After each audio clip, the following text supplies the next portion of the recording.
Um, so imagine a demographic group that, like, simultaneously boasts the highest average income in the entire country, yet contains these distinct communities that are just grappling with severe, persistent poverty. Right, poverty that's, completely ignored by social services. Exactly. And they're celebrated as the ultimate proof of the American dream, but then continually treated with this baseline suspicion, as if their citizenship is somehow conditional.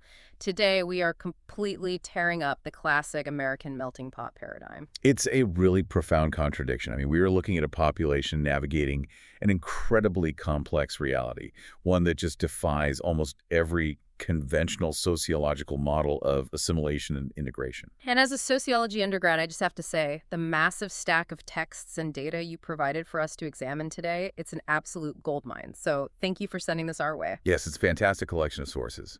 Yeah, and our mission for this deep dive is to synthesize all this material you've gathered.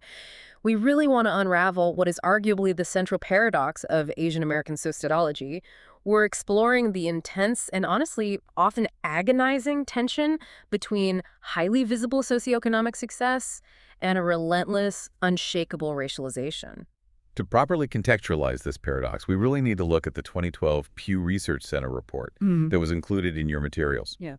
When you read that report, it presents a very definitive, a very glowing narrative. Oh, absolutely. It positions Asian Americans as the highest income, best educated, and fastest growing racial group in the United States. It emphasizes this strong cultural prioritization of, career success, marriage, parenthood. It paints a picture of a monolithic group that has simply won the socioeconomic game. Right. And that is exactly where I want to start pulling the threads. Because the very first thing that jumped out at me in the sociological literature you sent is how aggressively those texts dismantle that Pew narrative. They tear it right apart. Yeah. This entire concept of the model minority is exposed as the statistical illusion. It's just a mathematical average that actively masks severe disparities, ongoing exclusion, and these deep systemic hurdles. The danger of relying purely on overarching averages is that they just sanitize the lived reality.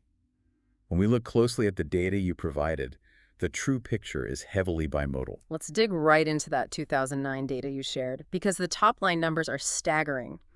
We are looking at 50% of single-race Asians, 25 and older, holding a bachelor's degree or higher. Which is huge. Compare that to 28% for the general American population. Furthermore, 20% held graduate or professional degrees. If you stop reading there, you walk away thinking the system is pure meritocracy and this group has just mastered it. But you cannot stop reading there. Because within that exact same overarching demographic category, the variance is extreme. I mean, look at the income disparity detailed in those 2009 figures. The gap is wild. It really is. The median income for Asian Indians was reported at over $90,000.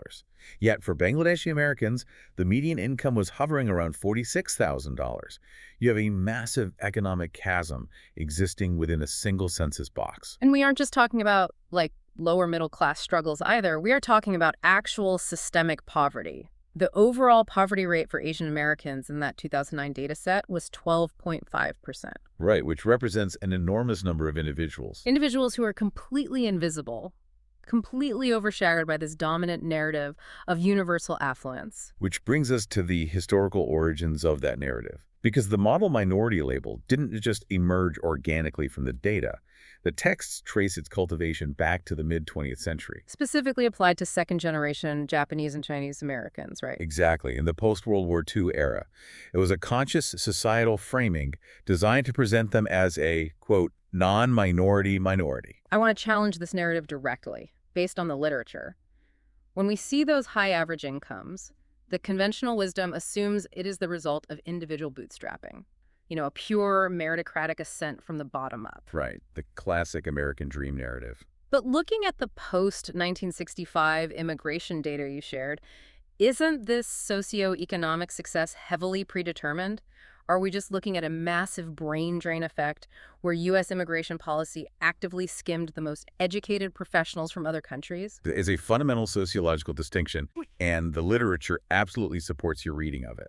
The 1965 Immigration and Nationality Act completely rewired the demographic profile of incoming populations. It abolished the old quota system, right? It did. And it introduced preference categories that heavily favored highly skilled professionals, scientists, engineers, and medical personnel. So the people arriving weren't starting from scratch. They were already part of the intellectual or economic elite in their home countries. Precisely. They were entering the U.S. economy possessing significant educational capital, which immediately skews the aggregate data upwards. Furthermore, we have to scrutinize what median household income actually means in a sociological context. Oh, this part of the reading was so eye-opening. It really changes how you look at the census. The texts emphasize that high household income does not equate to individual wealth.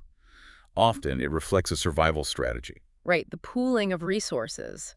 The data shows larger family sizes and multiple generations living under one roof. So you might have 3, 4, or even 5 adults working grueling hours, pooling their wages to achieve that $90,000 household median. Exactly. Meanwhile, a different demographic might hit that exact same household figure with just a single earner working a corporate job. It is a completely different quality of life masked by an identical statistical number. And the consequences of masking that reality are severe. The sources are unequivocal about the harm inflicted by the model minority myth. It renders the most vulnerable groups completely invisible. Because if policymakers operate on the assumption that everyone is doing great. Right. If social services assume everyone in this demographic is a thriving tech entrepreneur or physician, then communities experiencing acute poverty, such as Hmong, Cambodian, or Laotian Americans, they are entirely overlooked for critical resources, language assistance, and community funding. It creates a massive institutional blind spot. But the texts also highlight a more insidious function of the myth. It is consistently weaponized as a wedge against other marginalized groups. It establishes this artificial baseline of success. Exactly. It implicitly asks, well, if they can do it, why can't you? Completely ignoring the historical context of the 1965 immigration preferences, the pre-migration class advantages, and the varying systemic hurdles different groups face. It is a divide-and-conquer strategy executed through statistics. By highlighting the pre-selected success of one segment, the broader societal refusal to address systemic inequality is essentially justified. Wow, yeah, that makes total sense. Which transitions perfectly into analyzing the actual lived experience of those who do achieve that high level of education. Because the narrative of success abruptly halts when we examine the highest echelons of the corporate world. This was the most jarring statistic in the entire stack of materials you sent. We just established that 20% of this demographic holds graduate degrees. They are hyper-represented in professional fields, tech, and medicine. Right. Yet the 2004 data shows they constituted less than 1% of senior corporate executive. Less than 1%. How is a drop-off like that sociologically possible? Are we looking at a lack of interest in management, or is there an active mechanism keeping them out? Oh, it is an active mechanism, deeply rooted in racialization. The literature describes this as an invisible corporate limit or a definitive career barrier. So it's not a skills gap. Not at all. You have a highly educated workforce that is aggressively recruited for their technical proficiency. They are valued as analysts, engineers, and researchers. But when it comes to leadership, when it comes to the executive suite, they are systematically bypassed. The sources suggest this is entirely driven by lingering, insidious stereotypes. They are coded as docile, hardworking, and technically brilliant, but supposedly lacking the aggressive, charismatic, or assertive communication styles that the American corporate paradigm associates with leadership. They're viewed as perfect workers, but never as the boss. It's occupational typecasting. It really is. And from a sociological standpoint, when a highly skilled group encounters an arbitrary, unyielding limit to their upward mobility, they do not simply accept it. They pivot. They find an alternative route to economic stability. Which explains the massive overrepresentation in small business ownership. Exactly. If the traditional corporate hierarchy proves unaccommodating, the rational economic response is self-employment. The texts detail how this pivot often relies heavily on family labor. Because they can't access mainstream capital. Right. By utilizing unpaid or low-wage labor from family members, these small enterprises can keep operating costs minimal, allowing them to bypass the corporate barrier and achieve a degree of financial independence, albeit often requiring crushing 70-hour work weeks. And this specific economic adaptation leads directly into one of the most volatile sociological dynamics discussed in your sources, the middleman minority. We need to unpack this carefully and impartially because it explains so much about urban conflict in America. Yep. The middleman minority theory is crucial here. It occurs when a minority group is systemically channeled into operating small businesses, such as grocery stores, laundromats, or beauty supply shops, specifically within economically depressed inner-city areas that have been largely abandoned by mainstream corporate retail.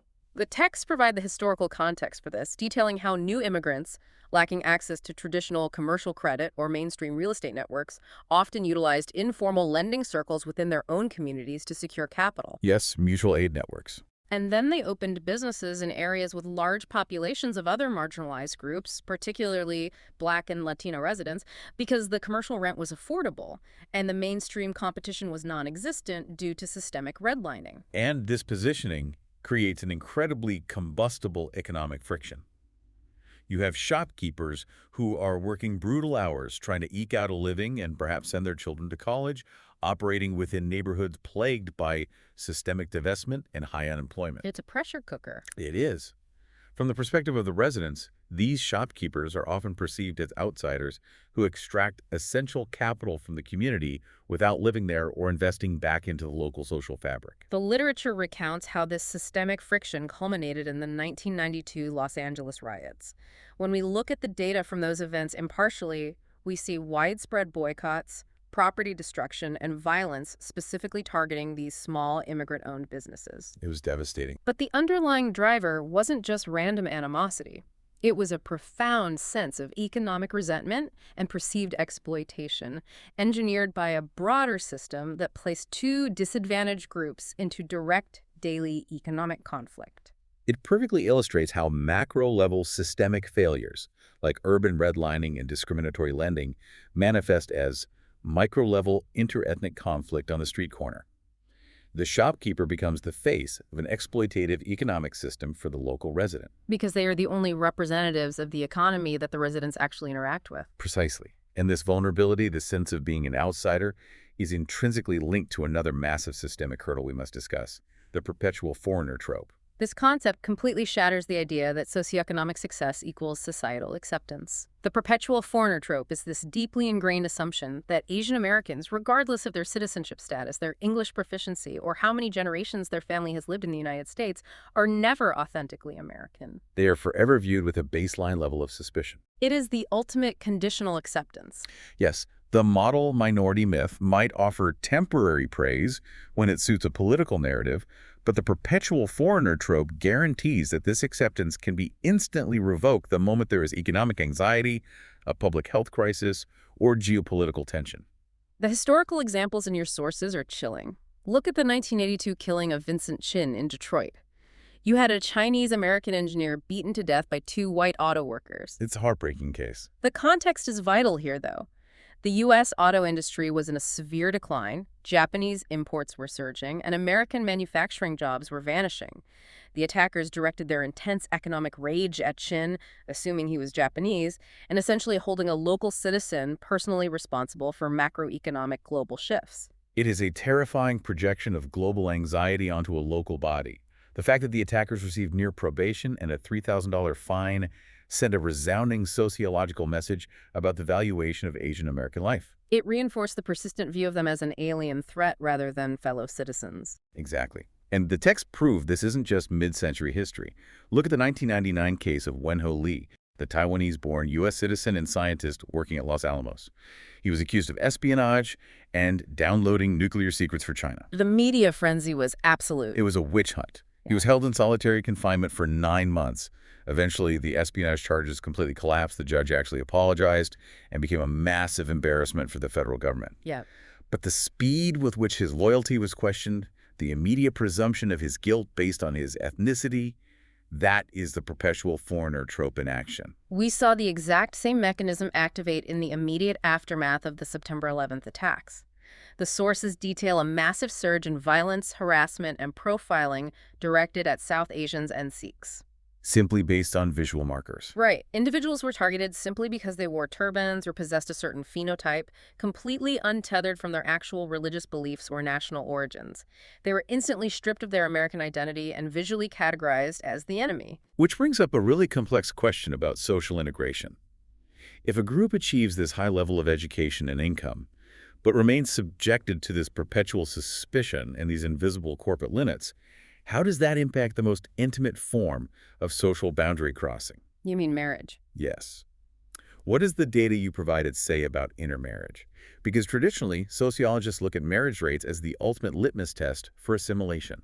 It is the classic barometer for social distance, and the data in your texts reveals a highly nuanced, almost contradictory reality. On a surface level, the intermarriage rates appear remarkably high, which would normally suggest deep assimilation. Right, the 2010 data indicates that 28% of Asian newlyweds married outside their racial group. With Japanese Americans showing particularly high rates of outmarriage. Nearly a third marrying outside the group sounds like a massive blending of populations. It sounds like the melting pot is working exactly as advertised. But sociologically, you have to look at the cross-tabulations. When you dig deeper into that 28%, you discover a profound gendered racial hierarchy. The outmarriage rates are not evenly distributed at all. Not even close. Asian women marry white men at vastly higher rates than Asian men marry white women. That is a critical distinction. It means the boundary isn't just dissolving uniformly, it is highly directional and conditional. It suggests that integration is heavily mediated by broader societal valuations of race, gender, and perceived desirability. Exactly. It reflects deeply entrenched, historically cultivated stereotypes. You have the hyperfeminization and fetishization of Asian women, contrasted with the systemic desexualization and emasculation of Asian men in Western media and culture. The social boundary is porous, but only in specific gendered directions. Yes, and while we are on the topic of marriage, there is another trend in the data that completely fascinated me: the rising rate of pan-ethnic marriages. This is perhaps the most significant indicator of where the social fabric is heading. We are seeing a marked increase in individuals marrying other individuals of Asian descent, but from entirely different ethnic backgrounds. Like a Korean American marrying a Chinese American. Or a Vietnamese American marrying a Filipino American. Instead of assimilating outward into the white mainstream, they are consolidating inward. They are forming a distinct, shared social sphere based on a broader Asian American identity. It's a fascinating shift. Which is a perfect segue into looking at how these social boundaries manifest in physical reality. We've talked a lot about statistical spaces, but the texts you sent spend a massive amount of time analyzing physical geography, specifically the evolution of Chinatowns. I found Inang's research on this absolutely captivating. Inang's work is vital because it demonstrates how global geopolitics literally dictate the layout of city streets. To comprehend the modern Chinatown, we have to understand its genesis, which was entirely rooted in survival. The sources make it very clear that historical Chinatowns were not created as fun, cultural tourist destinations. They were defensive enclaves. Born out of vicious systemic exclusion. Exactly. The texts use the White Australia policy as a prime example, where discriminatory laws actively marginalized Chinese immigrants, forcing them into highly restricted, undesirable urban zones. Within those hostile environments, the immigrants organized around family networks in huiguan, which are district associations based on their specific regions of origin in China. These spaces were a refuge. They had to be. They provided mutual aid, language support, and physical safety from a dominant society that viewed them as a squalid, dangerous contagion. It was the ultimate physical manifestation of the perpetual foreigner threat. For decades, that was a mainstream perception, an ethnic ghetto to be avoided or aggressively policed. But then, according to the research, a massive conceptual pivot happens in the 1970s. The paradigm shifted globally. Western nations began dismantling overtly racist immigration quotas and officially adopted multiculturalism as a state policy. Suddenly, urban diversity wasn't a threat to be contained. It was an asset to be managed and marketed, the great rebranding. That's a great way to put it. The texts describe how city councils and urban planners swooped into these historically neglected neighborhoods and initiated a massive aesthetic overhaul. They installed ornamental archways, hung red lanterns, paved the streets with stylized bricks, and began heavily funding Lunar New Year parades. But we must be precise about what was actually happening here. This wasn't a genuine embrace of the complex, lived reality of the diaspora. The literature identifies this as strategic self-orientalism. Strategic self-orientalism. Yes, cities were curating a sanitized, exoticized, highly stereotyped version of culture, specifically designed for consumption by white tourists and mainstream consumers. They turned a lived-in neighborhood into a branded ethnic theme park. And if we bring this into the 21st century, the texts detail how the spectacular economic rise of global China has completely supercharged this dynamic. We have entered the neoliberal era of the Chinatown brand. It's all about capital now. Western cities are no longer just using these spaces to celebrate local diversity, they are actively leveraging the aesthetic of Chinatown to court massive streams of mainland Chinese wealth, real estate investment, and international tourism. The concept of a Chinatown has been transformed into a highly contested global commodity, and the case studies provided in your materials illustrate how this tension plays out in radically different ways depending on the local ecosystem. The situation in Sydney, Australia is a perfect example of this demographic collision. Sydney's Haymarket district is fascinating. It has transformed into this hyper-dynamic, ultra-modern global hub. But the internal friction is intense. You have the older, established diaspora, largely working-class, Cantonese-speaking families who have been there for generations and who lived through the era of the White Australia policy. Right. And now they are sharing space with a massive influx of ultra-wealthy, Mandarin-speaking mainland property developers, tech workers, and international students. The data captures this shift perfectly. The 2016 census noted in the text reveals that 65% of the Haymarket population is now Asia-born, with the overwhelming majority of new growth originating from mainland China. And the older generation feels completely alienated. The literature quotes them, expressing a deep sense of disconnect. They feel these new arrivals, flashing immense wealth, have absolutely no understanding of the historical struggles, the racism, and the exclusion that the older community endured to establish that space in the first place. It is a clash of two entirely different cultural and economic universes, Occupying the exact same geographic footprint. We see a similar tension, but a very different reaction when we look at Vancouver. Oh man, Vancouver is actively fighting back against the global brand. The texts detail a fierce local movement to protect what they call the Cantosphere. There was massive community outrage over a new luxury condominium development in the historic Chinatown that utilized simplified Mandarin greetings on its promotional billboards. To the outside observer, that might seem like a minor linguistic detail, but to the local community, it was a glaring symbol of cultural erasure. Exactly. They saw it as the deliberate overwriting of their specific working-class Cantonese heritage by global mainland capital. They even actively organized to reject civic initiatives that were linked to mainland China, such as funding programs from the Confucius Institute.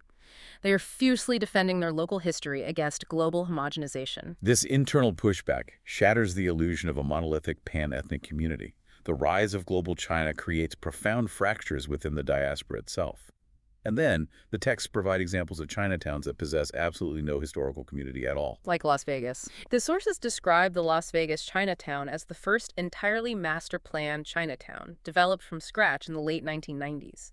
It wasn't organic. It didn't evolve from a community seeking refuge. It's purely commercial. It is essentially a massive commercial plaza, strategically located to extract tourism dollars from Asian high rollers visiting the casinos. It is the ultimate frictionless expression of the neoliberal ethnic brand. Conversely, the literature reveals what happens when a city decides that the Chinatown brand no longer aligns with its broader economic trajectory. The erasure of spaces in Manchester and Houston. In Manchester, the city council decided their traditional Chinatown felt too antiquated for their new marketing campaign, which aimed to position the city as an ultra-modern European metropolis. So the area was simply subjected to municipal neglect. And in Houston, downtown redevelopment projects entirely consumed the original Chinatown, aggressively pricing out local entrepreneurs and displacing the community in favor of generic, high-yield urban growth. And we cannot ignore the bizarre case of Costa Rica, which provides a stark lesson in top-down diplomatic engineering. This one blew my mind. Costa Rica switches its official diplomatic recognition from Taiwan to the People's Republic of China. To commemorate this new geopolitical alliance, the mayor of San Jose, working directly with the city of Beijing, decides to drop a brand new, highly ornamental Chinatown right into the middle of the city. And the local response was total apathy. Utter apathy. The texts note that the project was a resounding commercial failure. The pedestrian walkways were empty, the retail spaces remained vacant, and the local population viewed the entire endeavor with intense suspicion. Because there was no actual local Chinese community concentrated there to sustain it, the community didn't ask for it. It was a purely political gesture imposed from the top down. It proves that you can't just manufacture a cultural hub with some red paint and an archway if there is no social fabric to support it. Which forces us to ask a difficult sociological question about the utility of these spaces today. I really want to challenge the core premise here. Based on all these case studies, the hypergentrification in Sydney, The artificial plazas in Vegas, the diplomatic failures in Costa Rica. It sounds like the very concept of Chinatown has been completely hijacked. In many ways it has. Are these spaces genuinely serving the diaspora anymore, or are they merely civic tools used by Western cities to manage their intense, fluctuating anxieties about a rising global superpower? That is precisely the analytical lens the texts encourage us to use. The contemporary treatment of Chinatowns operates as a perfect mirror for the global ambivalence surrounding China itself. Western cities view China simultaneously as an irresistible, hyper-lucrative economic opportunity, as a looming, menacing geopolitical threat. It's that push and pull. Exactly. The physical zoning, funding, and policing of a local Chinatown is often a direct physical manifestation of a city trying to balance that opportunity against that anxiety. And that ambivalence completely explains the fierce resistance documented in places like Auckland, New Zealand, and Lisbon, Portugal. The sources detail how municipal proposals to establish new, officially designated Chinatowns in those cities were met with swift and intense opposition. And crucially, the most vocal opposition did not come from xenophobic outsiders. It came from local youths of Chinese descent. Yes, they actively, vehemently rejected the proposals. They refused to be confined to what they accurately described as an ethnic ghetto mentality. They understood that endorsing a branded Chinatown would essentially lock them into the perpetual foreigner stereotype, Forever tying their local identities to the geopolitical actions and anxieties of mainland China. They wanted to participate in an intercultural, hybrid urban environment, not be segregated into a heavily monitored, commercialized ethnic zone. This is a vital assertion of agency. These communities are actively negotiating the terms of their visibility. They are pushing back against historical marginalization while simultaneously rejecting the new hyper-commercialized neoliberal expectations of what it means to exist as an Asian individual in a globalized city. This intense negotiation identity brings us to the grand conclusion of our deep dive. We need to synthesize everything we've discussed: the contradictory income data, the invisible corporate limits, the gendered intermarriage rates, and the geographically shifting boundaries of Chinatowns. So what is the overarching sociological framework that the texts provide to explain this immense paradox? The literature points toward a highly compelling synthesizing theory known as racialized assimilation. Let's really unpack racialized assimilation, because understanding this feels like finding the master key to the entire data set you sent us. To grasp its significance, we must first look at the classic sociological model of assimilation, which was formulated based on the experiences of early European immigrants: the Irish, the Italians, the Polish. The classic narrative. Right. That model suggested a linear, almost inevitable trajectory. An immigrant group arrives, they face intense initial prejudice and economic hardship. But over successive generations, as they acquire language skills, education, and wealth, their distinct ethnic markers gradually fade. Eventually, they dissolve seamlessly into the broader, unmarked white American mainstream. The classic melting pot. You put in the time, you achieve the economic markers, and your distinct racial identity essentially evaporates into the mainstream. Exactly. But the theory of racialized assimilation posits that this linear model fundamentally fails when applied to Asian Americans. What the vast array of data demonstrates is a simultaneous contradictory process. Because they are assimilating, but differently. Asian Americans are undeniably assimilating socioeconomically. They possess high educational attainment, they reside in affluent suburbs, they hold prominent technical roles, but simultaneously their distinct racial boundaries are solidifying, not dissolving. So, their economic success does not purchase their whiteness. They can achieve the absolute pinnacle of the socioeconomic data charts, but they will still hit that invisible corporate limit, and they will still be subjected to the perpetual foreigner stereotype the moment a geopolitical crisis erupts. Their racialization is permanent, regardless of their class status. Precisely. The racial marker persists as the defining feature of their societal interaction. And this persistent, shared experience of external racialization drives a fascinating internal sociological phenomenon. You were talking about the evolution of pan-ethnicity. I am. The sources dedicate a significant amount of analysis to this. Historically, Asian American was not a natural, organic social grouping. Someone immigrating from Japan in the 1920s felt absolutely no inherent kinship with someone immigrating from the Philippines. Not at all. The texts note that the term was actually engineered as a political tool during the Yellow Power movement of the late 1960s. Activists intentionally adopted the label to consolidate their numbers, maximize their political leverage, and advocate for resources resources within a bureaucratic system that was already lumping them together in census data. It began as a purely strategic, pragmatic political alliance. But the profound insight from the sociological literature is that over the decades, this strategic political tool has metamorphosed into a deeply felt, lived social identity. Because of that shared external pressure? Because individuals from vastly different ethnic backgrounds, Korean, Chinese, Vietnamese, Indian, are continually subjected to the exact same external pressures. The model minority expectations, the corporate barriers, the foreigner stereotypes, they begin to forge genuine, profound common ground. This circles back perfectly to the intermarriage data we analyzed earlier. The surge in pan-ethnic marriages is the ultimate proof that this isn't just a census category anymore. They are actively cultivating a shared, intimate social sphere. However, the texts also issue a strong warning against romanticizing this pan-ethnic identity as some kind of utopian brotherhood, because there's a severe internal hierarchy at play. The data is unambiguous on this point. The Asian American umbrella does not cover everyone equally. There is a rigid, informal hierarchy wherein East Asians, individuals of Chinese, Japanese, or Korean descent, are systemically positioned as the typical, authentic, or ideal Asian Americans. They are the ones whose image is most closely associated with the model minority success narrative, Which violently pushes South and Southeast Asians to the absolute margins of their own pan-ethnic category. We discussed the devastating poverty rates among Bangladeshi and Cambodian Americans earlier. The texts highlight a deeply revealing sociological phenomenon that occurs as a result of this marginalization, referred to as ideological blackening. It is a critical concept for understanding how race and class intersect to fracture a supposedly unified demographic. Ideological blackening describes the reality for many disadvantaged Southeast Asian youths.